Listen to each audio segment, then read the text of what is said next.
Hi, I'm Jared from Strongroots Farm. Today we are going to go over pork cutting instructions. So we'll take you completely through the animal. We will show you the cuts as we go through to help you to decide how to cut up your hog or your pig when you take it to a butcher.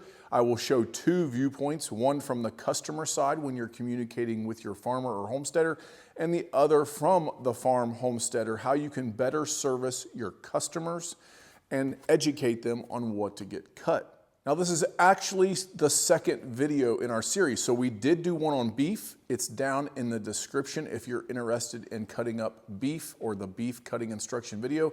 It is a separate video, so check that out. Otherwise today we're going to completely go through just the pork, so stick around. Welcome back. Just to be sure that you're understanding, today is the pork cutting video, and we will have to start just like the beef with our organ meat. So they will remove the organs on kill day, day one. And so you, or as a customer or you as a farmer, need to decide what you want to do with your organ meat. I'll tell you that I have very few customers that get their organ meat, but I, as a farmer, sell a lot of this. This is not something I've done forever. I've actually just in the last few years started getting all my organ meat back from both my pigs and my cattle. And so I would recommend, as a farmer or homesteader, you get this. It is a great add to your pigs or to your hogs to feed, or to your chickens to feed. So if they can grind up the livers, the hearts, the tongues, and put that into a ground mix, you can feed it raw to your animals, you can brown it, you can boil it. If they do not grind the organ meat, if they send it as whole pieces, that is fine as well. We will boil it like that and chop it up fine and give it to our animals. We do not feed the pork or pig organ meat back to our pigs. I think that is fine. I've talked to vets and that doesn't seem to be a cannibalism problem, but we just choose not to. So our pork hearts and livers only go to our chickens, and our chicken guts go to our pigs, and our beef organ meat goes to either our chickens or our pigs. And obviously we don't feed any organ meat back to our cattle whatsoever. They are 100% grass-fed. Now let's get started with the cut sheet. Just like the beef, we'll start from the front to the back, and so we will start here with the shoulder, the whole front shoulder of the pig. This is my favorite cut on the entire animal. You can get this as a whole shoulder. It will be a good 2 foot or 18 inches long, depending on the size of the animal. It will have a hock, a picnic, and a Boston butt on it. It will be a very big piece of meat, very big around 30 to 40 pounds, depending on the size of your animal. It will feed a lot of people. Now, if you have a smaller animal, it can be a little smaller than that, but it is a ginormous piece of meat. This is a party piece of meat. So we've done this before.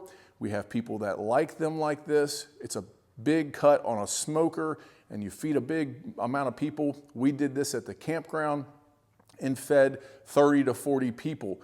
So we did tacos, we've done pulled pork sandwiches, whatever you want. It's like a big pig roast, but you don't have to do the whole hog. You can just do this front leg. Now, if enjoying your fanciest meat with all your friends and giving it all away is not your thing and having a party, I understand.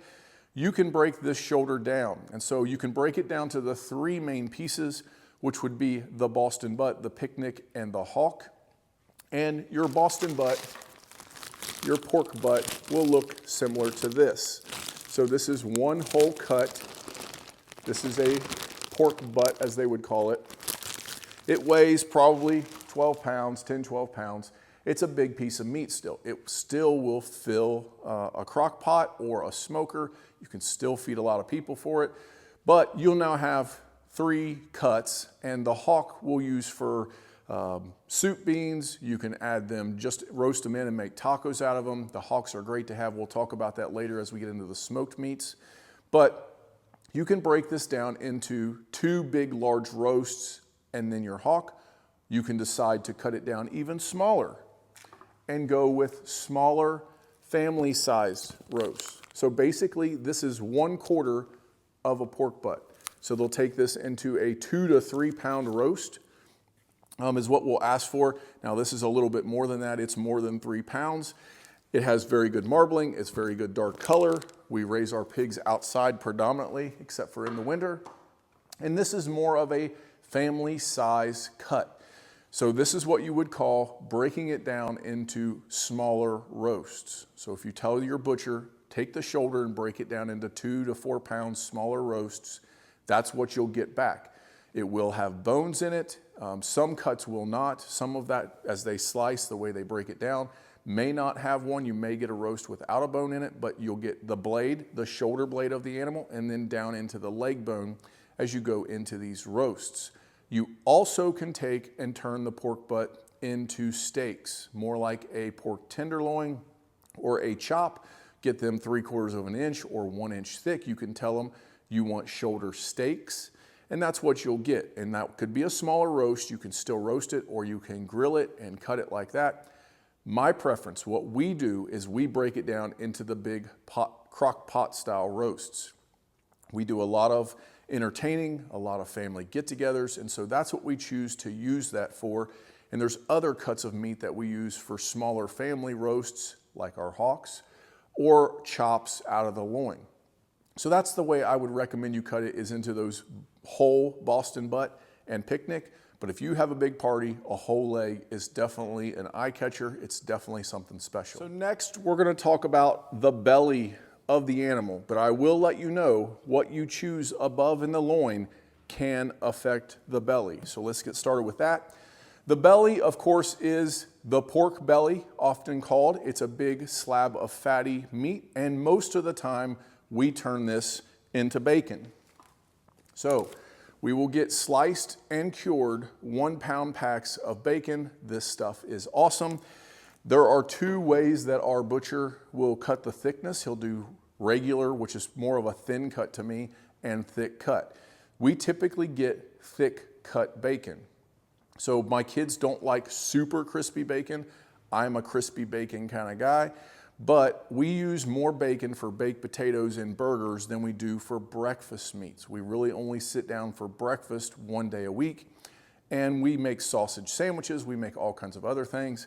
And so bacon tends to go in other meals for my family.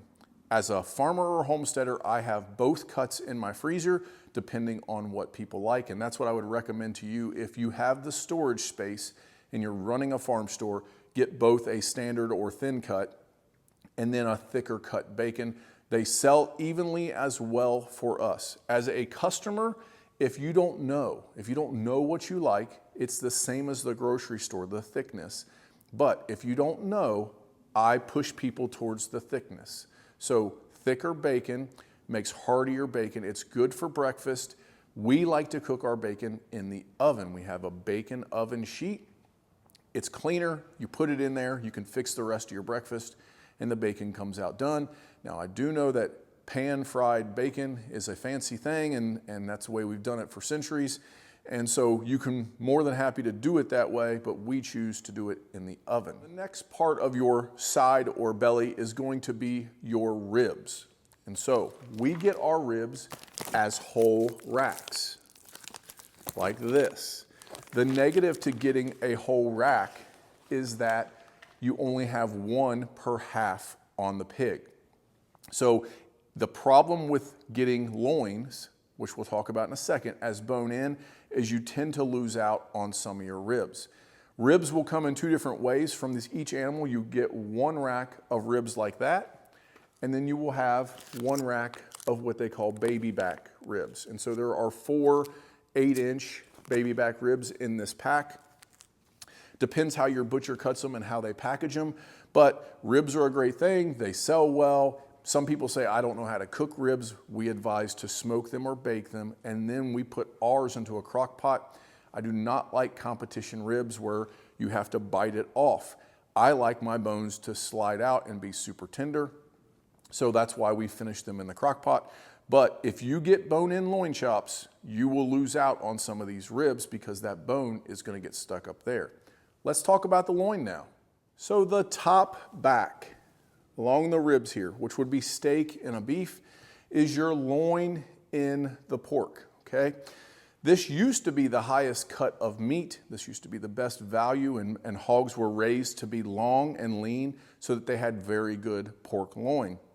Today, pigs are starting to get fatter and have more belly because bacon is the highest priced cut. But in your loin, a lot of people get confused with this. There is a pork loin, a big loin eye. It's about 5 to 6 inches in diameter, depending on the size of your animal, sometimes a little smaller. And it hangs underneath the rib, above the rib. And then the tenderloin hangs underneath the rib, and it is more like a 2-inch diameter. So if you're thinking of beef, it is your rib eye and your fillet.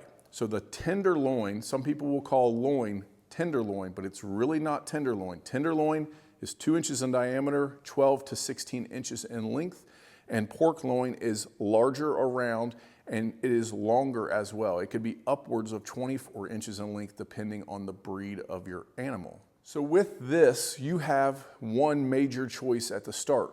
Do you want bone-in or boneless loin chops, or roast, or however we're going to do this? But it's bone-in or boneless. That's the first choice you have to make.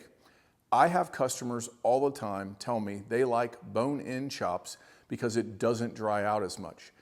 I have not found that to be true. I think that is a myth that somebody has said, but if you find that, let me know down in the comments. If you would prefer boneless or bone out, let me know down in the comments how you would like that.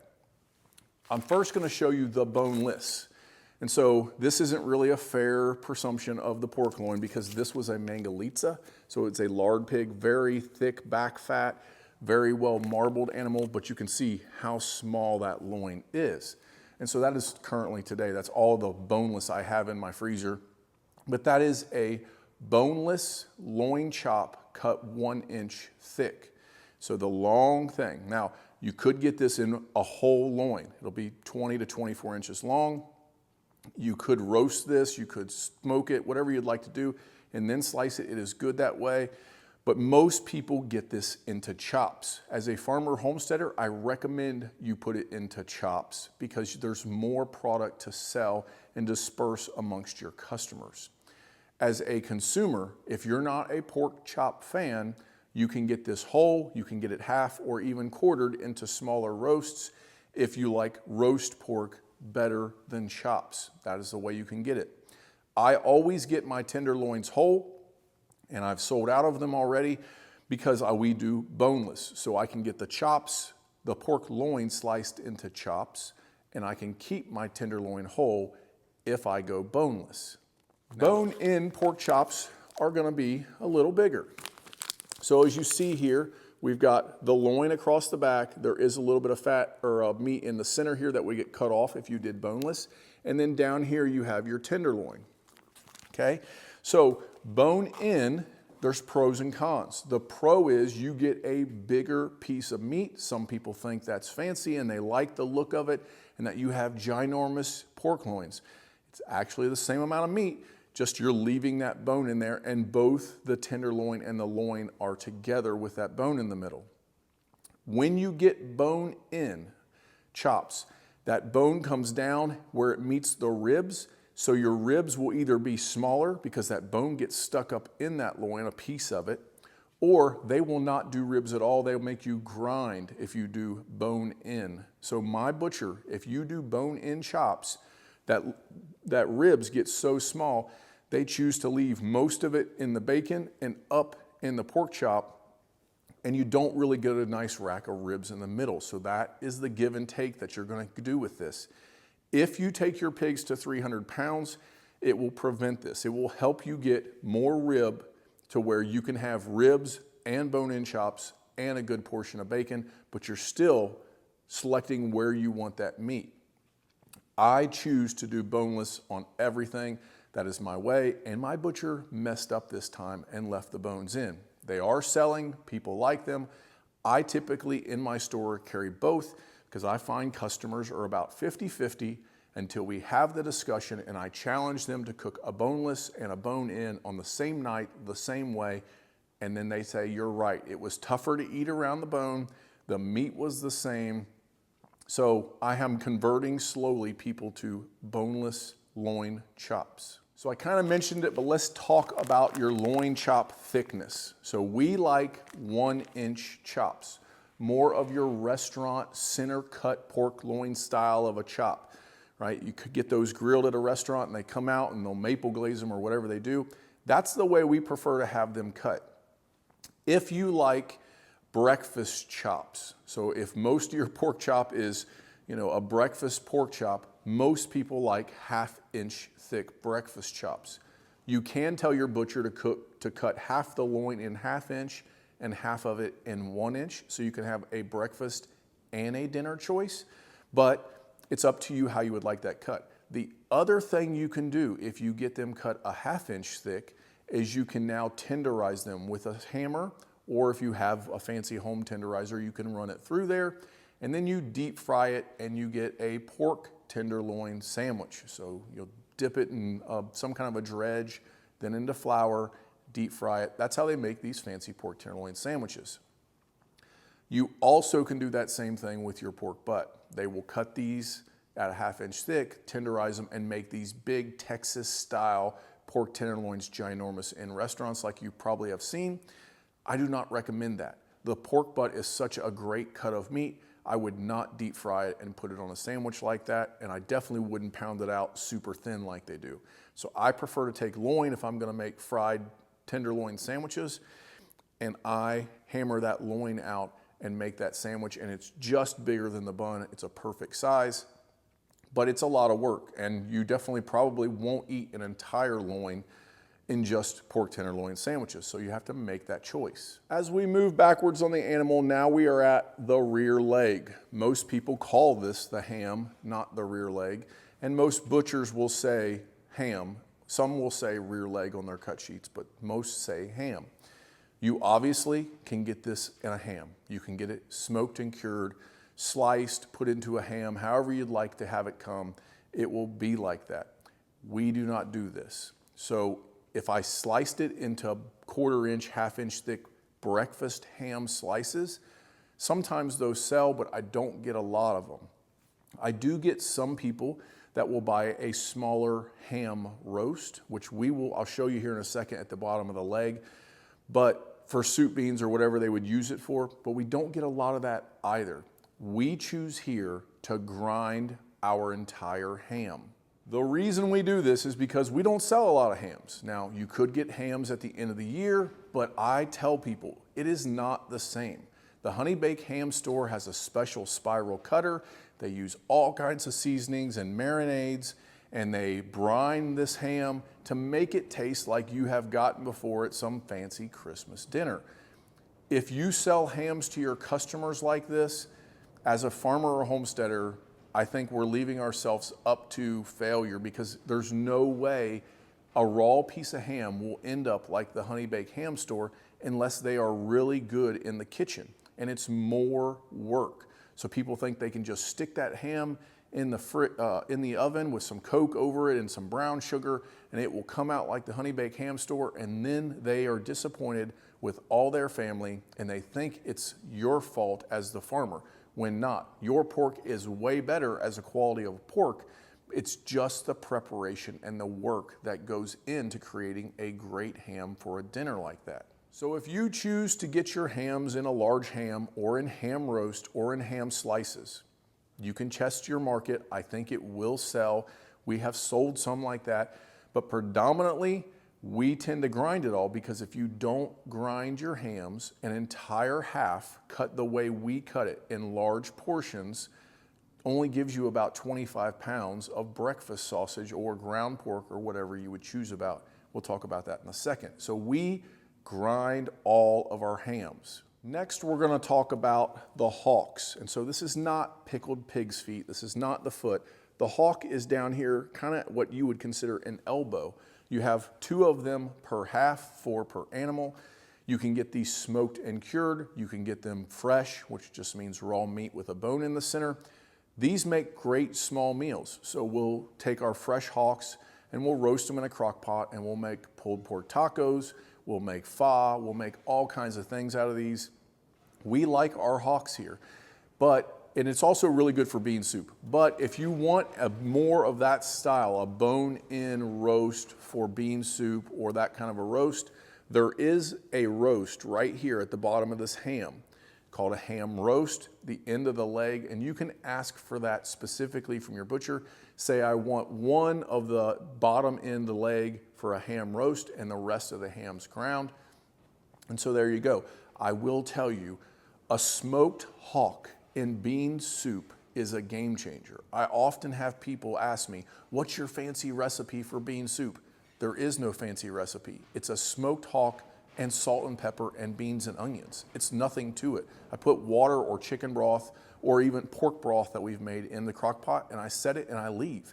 There's no fanciness. It's all about the quality of the pork and having a smoked hawk with a bone in it.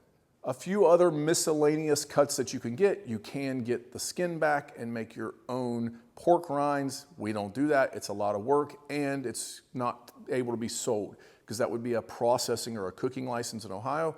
So we don't sell those. We don't do anything with the pig ears or the head.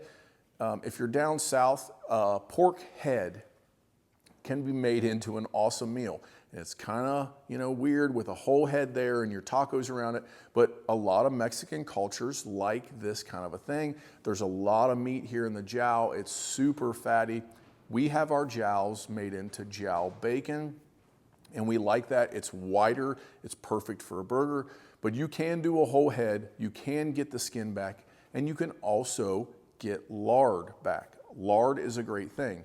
If your customers do not want their lard when you're selling a half or a whole, ask if you can take that as the farmer because it will sell, or you can turn it into lard for your family. You can render it down. There are many ways to do this. The old school method was a cast iron crock pot kind of a thing over fire, and you would slowly cook it down. You can use any kind of pot really, but I just had a customer a few months ago, an older lady that told me she does hers in the crock pot. And I thought, why have I never thought of that? So I haven't tried this yet, but that is probably gonna be my next method for rendering down lard is to do it in a crock pot and see how that comes out. But lard is one of those things you can get, especially if your pigs are raised in the woods, non-GMO, it will be a really high quality fat to cook with. Now we're gonna get into our ground meat. And so all of the trimmings, all of the hams for us, depending on what you decide to have ground into chunk, into ground beef would be the beef side of it or ground pork for the pork side of it. Most people buy two main products at our store. Plain, unseasoned ground pork and a mild, lightly seasoned breakfast sausage. My butcher does like 15 or 18 different flavors of seasoning for ground pork. You're gonna have to talk with your butcher and build this relationship, like I said in the beef video, and figure out what their flavors are and what they like. I will tell you there are a few things that we stay away from now. We stay away from chorizo.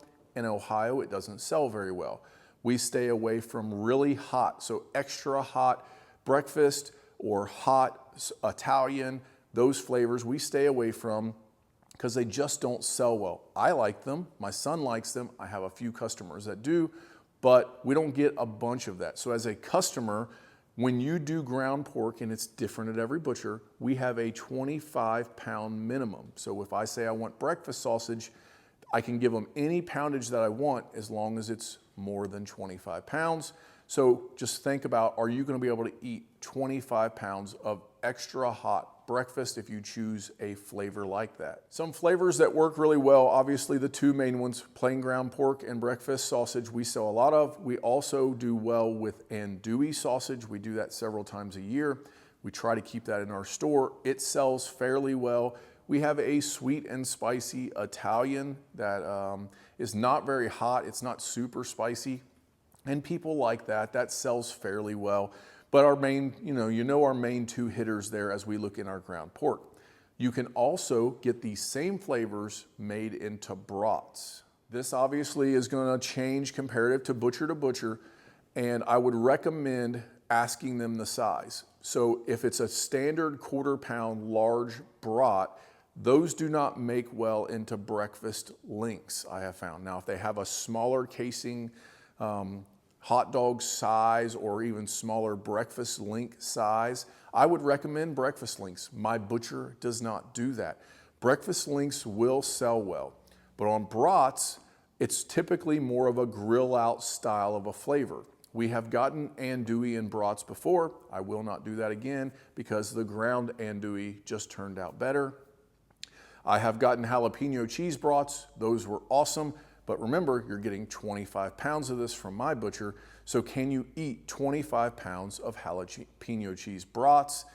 Some say they could, but I will tell you, if you have a store where people are buying them, they will sell. If you are getting them as a customer, that is a lot of brats in one flavor. So pick and choose what you want there wisely. There are lots and lots of different flavors. The Italian sausages do well for us. The standard original flavoring is just basically salt and pepper, do well for us. The andouille sausage was okay flavor-wise, but they just don't sell as well as the ground andouille. The problem with brats is the processing cost. My butcher charges $3.50 a pound to process a brat. That's not the meat cost. That's just the processing cost per pound. So now you take a $5 piece of ground pork in a package and you add $3.50 to it, you now have an $8.50 pack with no extra profit if you're gonna sell it that way. And so you're looking at just over $2 per brat for a quarter-pound brat. That is pretty expensive. So you're gonna have to weigh that on what you wanna do as your farm store. It is nice to have, they will sell. I think breakfast links, if you can get those, sell really well. But brats, it's all gonna be dependent on your market. I would shy away from them as you get started. If you're starting or you're a customer, don't get brats. Get stuff in 1 pound tubes, and I would encourage you to try plain ground pork. As a farmer or a homesteader, this is also a good avenue for you. You could sell plain ground pork and then make seasoning packets for your farm store. So if people wanted andouille or wanted something spicy, you could buy seasoning things and tell them they can use this to season it. It's another product to sell in your store, but we don't do that, but we do sell a lot of plain ground pork. I love a plain ground pork burger, salt and pepper. What I'll tell you is whatever you would season beef, just double the amount of seasoning for pork and it will come out fine, and then you can kind of regulate it up or down how you choose. But ground pork is a big seller here. There are lots of recipes to use ground pork. And if you're tight on a budget, when we sell our burger for $9 from our beef and we sell ground pork for $5, if you're putting it into a spaghetti or a chili or something like that, you can have a cheaper meal for your family. So I think some people buy it due to the cost of the product itself. As a farmer or homesteader, you choose how you want to do this, but ground pork, just plain unseasoned ground pork, is a great seller for us. Well, there you have it. That is our pork cut video. Please check out the beef video that's down in the description. I hope this video helped you. If you would choose something different, if you get something different from your butcher than we mentioned, please let us know down in the description. I'm always looking to try new things. I'm always looking for new advice, and we can share that with our viewers. So please make those comments. Tell me if this video helped. Tell me if you would do something different and what you liked. Let our viewers all learn from this and grow.